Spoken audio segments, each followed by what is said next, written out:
Bonjour, bonjour, bon après-midi. Ok, bon déjà je vais t'accueillir dans l'émission, ça va être bruyant.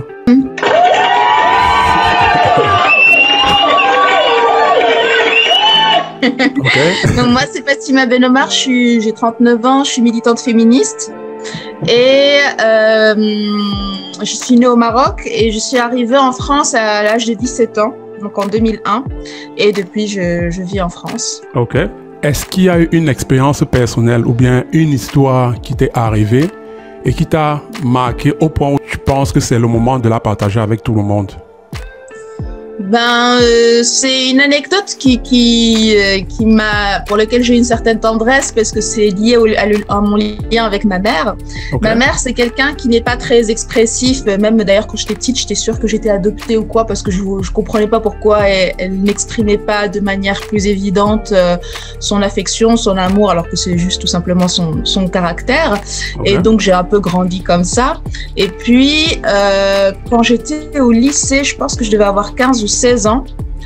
On était dehors dans une petite boutique au Maroc et il y a un mec qui est venu et qui a commencé à me toiser de manière très très évidente.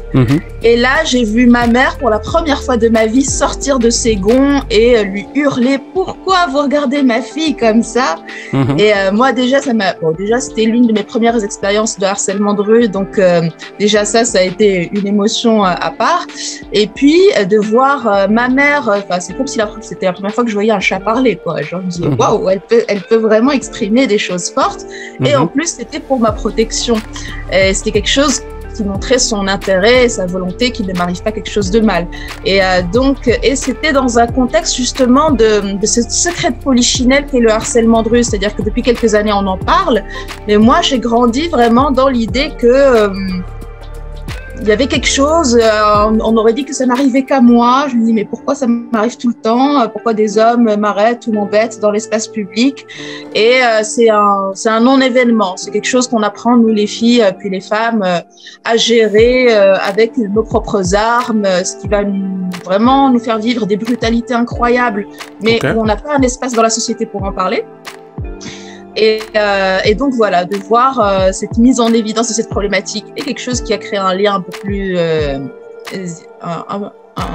plus fort avec ma mère, ça m'avait pas mal marqué. Ok.